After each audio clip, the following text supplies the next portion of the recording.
নারীদের বা মেয়েদের স্বপ্নদোষ হয় কিনা এটা নিয়ে অনেকেরই অনেক কোয়েশ্চেনস আছে, অনেক কনফিউশনস আছে। পিউবার্টি সিরিজ বা বয়ঃসন্ধিকাল নিয়ে আমি আলাদা আলাদা করে মেয়ে এবং ছেলেদের জন্য অনেক ভিডিও বানিয়েছি, যেখানে আমি ছেলেদের স্বপ্নদোষ নিয়ে অনেকবার কথা বলেছি। তখন অনেকেই জানতে চেয়েছেন যে মেয়েদের স্বপ্নদোষ হয় কিনা। আজকের এই ভিডিওতে কথা বলবো মেয়েদের স্বপ্নদোষ হয় কিনা।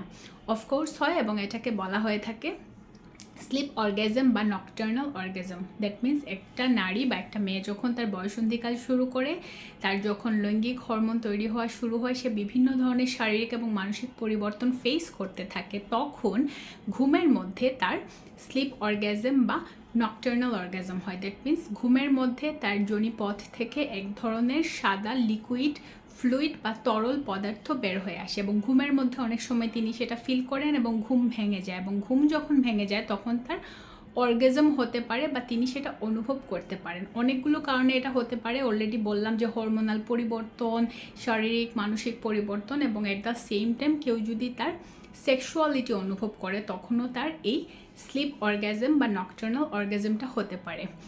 85% উইমেনদের বা নারীদের বয়ঃসন্ধিকাল শুরু থেকে 21 বছর পর্যন্ত দেখা যায় যে ঘুমের মধ্যে এই স্লিপ অর্গাজমটা হতে পারে, যেখানে একটা ফ্লুইড তার ভ্যাজাইনা বা যোনিপথ থেকে বের হয়ে আসছে। এবং এটা নিয়ে আসলে ভয়ের কোনো কারণ নেই। শুধু যে ঘুমের মধ্যে এরকম হবে এটাও কোনো কথা নেই, বা এটার কোনো লিমিটেশনস নেই। ঘুম ছাড়া যে কোনো সময়ে যদি তিনি তার সেক্সুয়ালিটি ফিল করেন বা অন্য যে কোনো প্রসেসে তারই স্লিপ অর্গাজম বা নকটার্নাল অর্গাজমটা হতে পারে। এসব ক্ষেত্রে পরিষ্কার পরিচ্ছন্ন থাকতে হবে, এবং ভ্যাজাইনাতে বা যোনিপথে কোনো ডাউচিং করা যাবে না বা আঙ্গুল প্রবেশ করানো যাবে না, এবং আলাদা করে কোনো ধরনের সোপ বা কোনো ধরনের অয়েনমেন্ট কোনো কিছু ইউজ করা যাবে না। কারণ ভ্যাজাইনা থেকে যে সাদা স্ট্রপ বা যোনি স্ট্রপটা তৈরি হয় এবং বের হয়ে আসে, সেখানে একটা ভালো ব্যাকটেরিয়া থাকে যেটা যোনিপথকে সুরক্ষিত রাখে এবং বাইরের এবং ভেতরের ইনফেকশন থেকে যোনিপথকে রক্ষা করে।